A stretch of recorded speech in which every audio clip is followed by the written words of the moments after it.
Let me tell you about the deal I almost did. That would have cost me $40,000. There's a deal I still think about to this day. Because if I had moved just a little faster, or trusted my first instinct, I would have lost a serious amount of money. On paper, this deal looked perfect. Good neighborhood, solid comps, the price felt right. And when I first walked the property, I remember thinking, this is exactly what I've been looking for. It needed work, but nothing crazy from what I could see. New paint, some flooring, kitchen updates, the usual. So I started doing what most beginners do. I got excited. I started picturing the finished product, started calculating profit in my head, started thinking about how this deal could move me forward. But something told me, slow down. So instead of rushing into it, I brought in a contractor to walk the property with me. And that decision changed everything, because what I thought was a light rehab wasn't. As we walked through the house, they started pointing things out that I completely missed. The floors weren't just worn, they were uneven.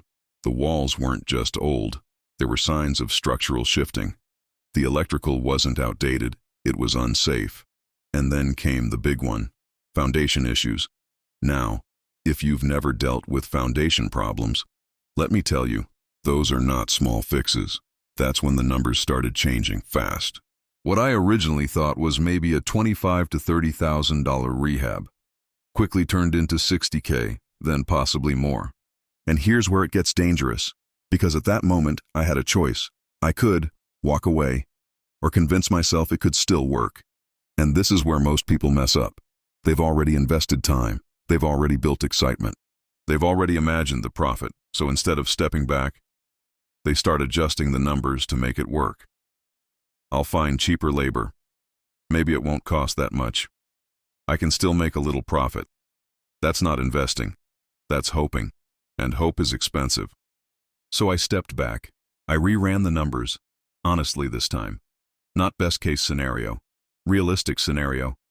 And the deal didn't work anymore. There wasn't enough margin. There wasn't enough room for mistakes.